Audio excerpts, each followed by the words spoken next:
saya Berkas, saya dari program studi bimbingan dan coaching Kristen kelas B semester 1. Di sini saya akan menjelaskan tentang teori belajar behavioristik. Pengertian teori belajar behavioristik.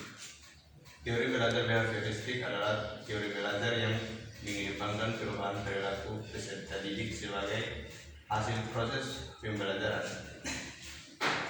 Terjadinya perubahan tingkah laku diakibatkan adanya interaksi antara stimulus dan respon. Teori belajar ini berorientasi pada perilaku yang lebih baik. Yang berikut prinsip teori belajar behavioristik. 1. Apabila seorang sudah mampu menunjukkan perubahan perilaku, maka dikatakan sudah belajar. Artinya kegiatan belajar yang tidak membawa perubahan perilaku tidak dianggap belajar menurut teori ini. 2. Hal ini paling penting pada teori ini adalah stimulus dan respon karena bisa diamati. Hal-hal selain stimulus dan respon tidak dianggap penting karena tidak diamati. 3. Adanya penguatan, yaitu hal-hal yang bisa diperkuat respon. Penguatan bisa berupa penguatan positif dan negatif. Yang berikut ciri-ciri teori belajar behavioristik. 1. Mengutamakan pengaruh lingkungan. 2. Hasil pembelajaran fokus pada terbentuknya perilaku yang diinginkan. 3. Mementingkan pembentukan reaksi atau respon. 4. Bersifat mekanistis atau dilakukan dengan mekanis tertentu, misalnya meminta maaf.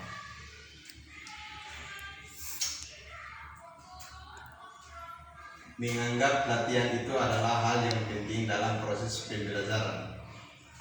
Yang berikut contoh teori belajar behavioristik. 1. Guru menyusun materi atau bahan ajar secara lengkap, mulai materi sederhana sampai kompleks. 2. Selama mengajar, guru lebih banyak memberikan contoh berupa instruksi. 3. Jika guru menjumpai adanya kesalahan baik pada materi maupun pada peserta didik, maka akan segera diperbaiki. 4. Guru lebih aktif memberikan latihan agar terbentuk kebiasaan yang diinginkan.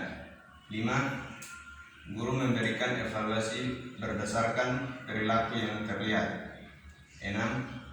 Guru harus mampu memberikan penguatan baik dari sisi positif dan negatif. Yang berikut kelebihan teori belajar behavioristik. 1. Peserta didik dibiasakan untuk latihan dan praktik yang di dalamnya semua unsur kecepatan, spontanitas, kelenturan, refleks, dan daya tahan. 2. Mampu mendorong peserta didik untuk berpikir linear dan countergoing. 3. Memudahkan peserta didik untuk mencapai suatu target tertentu dalam pembelajaran. Kekurangan teori belajar behavioristik. 1. Membatasi kreativitas, produktivitas, dan imajinasi peserta didik. 2. Pembelajaran hanya berpusat pada guru sehingga peserta didik terkesan pusing. 3. Berpotensi menimbulkan hukum verbal dan fisik, seperti memberi hukuman peserta didik yang melanggar aturan atau bahkan menjewer. Hukuman semacam itu justru bisa berkaitan buruk pada perubahan perilaku peserta didik. 4. Timbul kesulitan untuk menjelaskan kondisi belajar yang kompleks karena hanya beracuan pada stimulus dan respon. Sekian dan terima kasih.